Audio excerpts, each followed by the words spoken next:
Okay, guys, so I'm going to talk about the develop panel in Lightroom. So this is where a lot of the powerful features come in, and you can apply them to multiple photos, okay? So the first thing I want you to notice is that when you were importing, you were in this panel, the library panel. And if you remember, you had the quick touch-ups, which are okay, but, you know, we're going to be doing stuff eventually. We're going to do a lot more advanced features. So today I'm going to talk more about, like, just doing some basic touch-ups. Well, not that basic, but you know, and I'll go through a few photos and show you a few things. So first of all, you'll notice there's tons of sliders here, okay? So here's the first series of sliders under basic. Then there's even more here. Oops, I'm turning them on and off. I want this over here. So you've probably seen in Photoshop when we were doing this in Photoshop. Remember we were playing around with the curve? So that exists there too. So same idea. Now, once you make a change, I want to remind you one thing I told you is that it's non-destructive, okay? Meaning the original photo is going to be the same. Most of the programs you use in Google Drive or whatever always are destructive unless you tell it otherwise.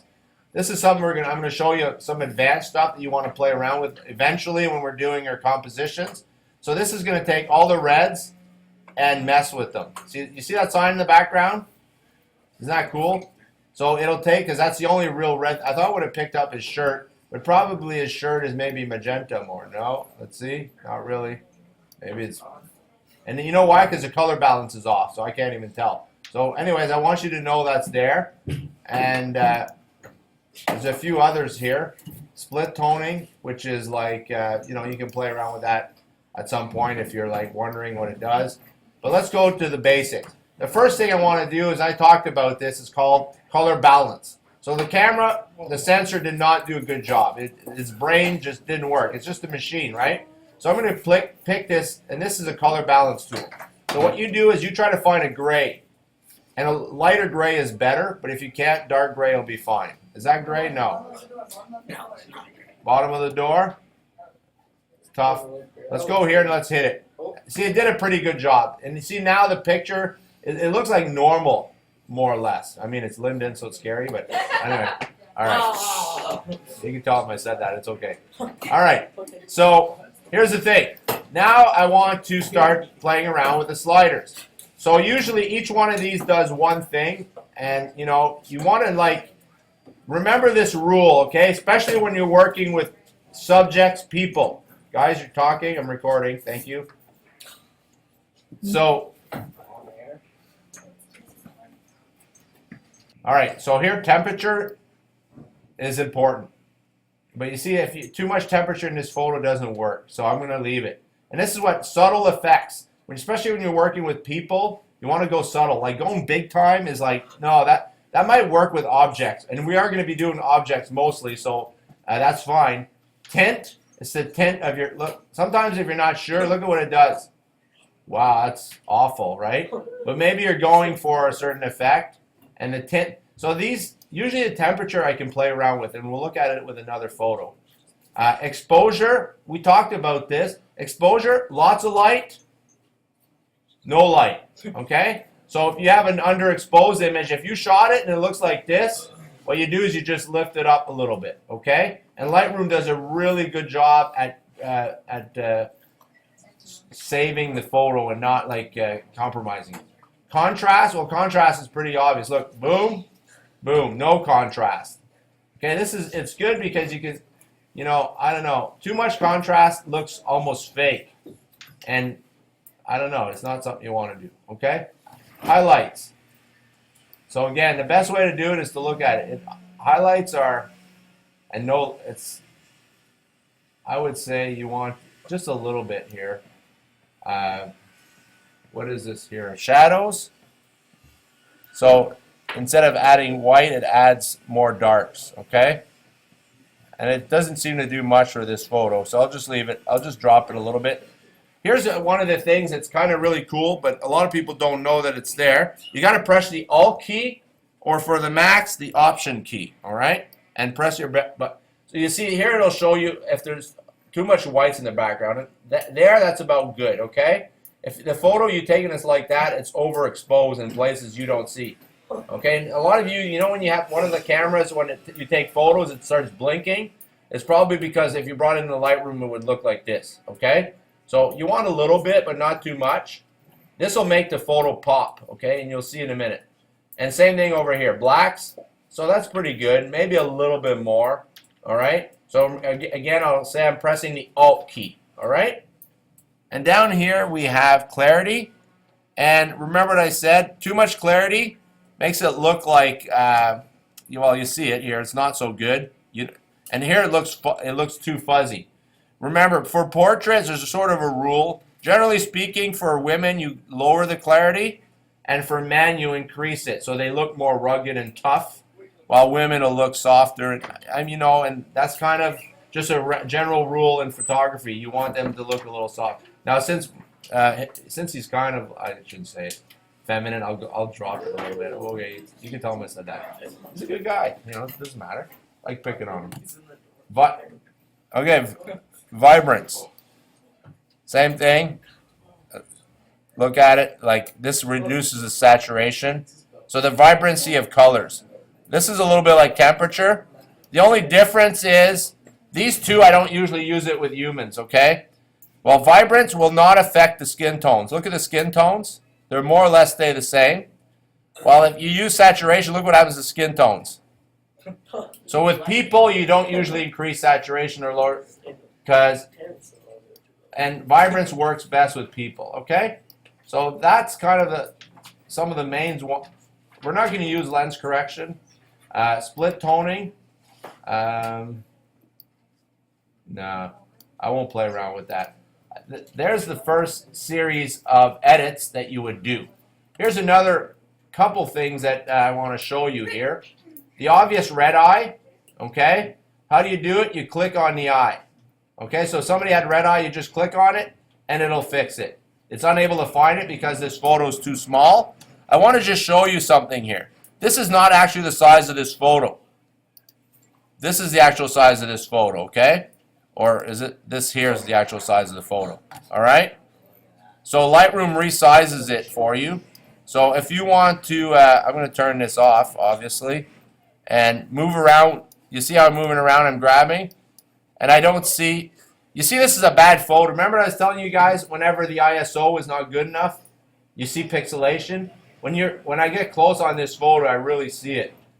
So this camera, whenever the shot was done, the ISO did not kind of register right and just looks kind of awful. So if your photo uploads is too big, you just click over here, fit. And I went to go see if I could see the red eye. Where is it? It's that button here, okay? Now this button here, this is your aspect ratio. So, you know, if you want to crop your image, and this is really important, okay? You want to keep the 4:3 size. Click on this. So 4:3. And I'm going to move it. You see how it stays that size? That's really important, okay? So let's pretend I want just this part. Rule of thirds. Right? You know, this is where I said in the rule of thirds you can adjust here. You see how I got his eye there? I don't know if it'll work so well because he's got so much hair. I'll press enter and see what happens. He's out of the frame, so Command Z doesn't really work so well for this photo.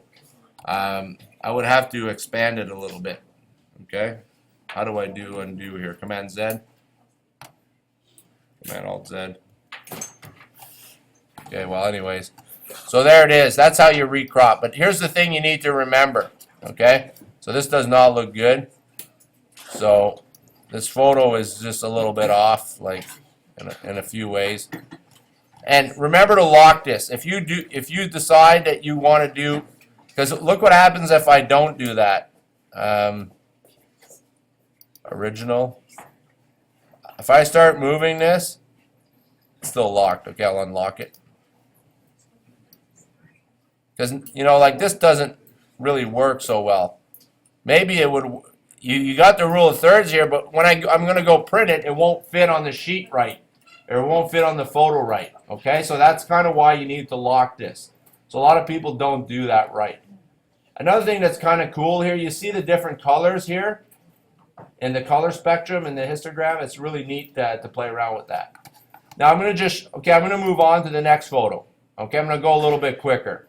So, nice photo. Maybe a little over. I'm going to increase the color temperature on this one. Okay, so right away you're going to see it's a little nicer. I did want to show you something with this photo. Can you go back? That's my friend. I want to take a picture.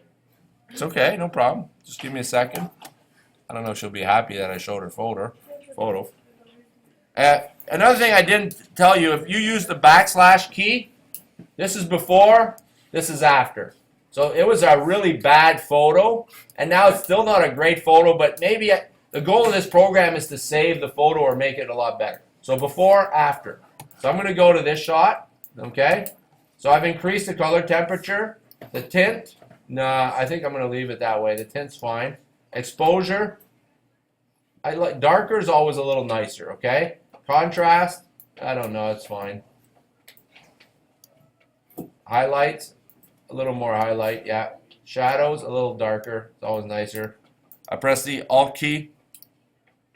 See, and here I'm gonna, where are the lights? Oh, there they are, okay, just like that. Just bringing them in a little bit, a little darker. And now I'm gonna go before and after already. Before, after.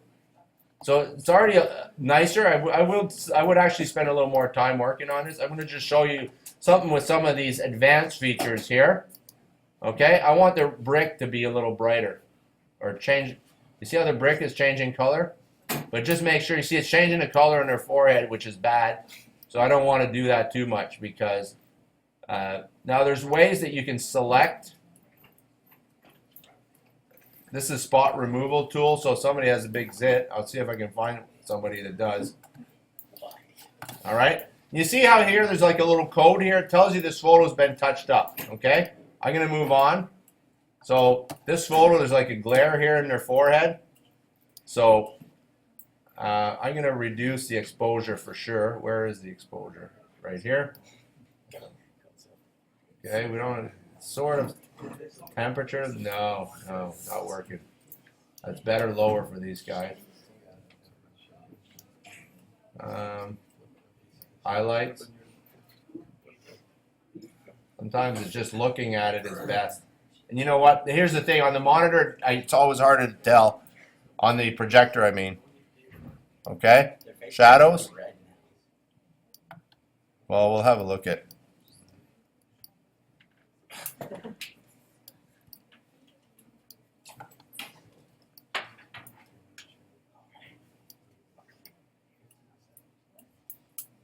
It's a little less glare there. It's a subjective thing. It's not a science, okay? Like, that's awful, right? Let's go before and after. It's a little, I don't know if I've improved it that much, but, you know, and that's sometimes it's just hard to fix something. I was just looking if there's somebody who has some kind of a close-up photo here. Okay, I'll pick on this guy for a second. Now I want to zoom in.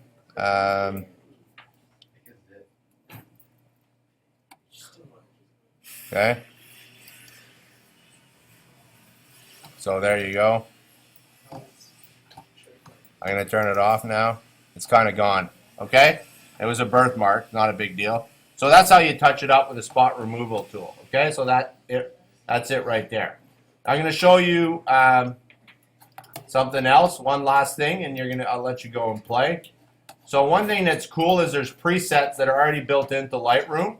So let's pretend I want to turn this into a black and white photo.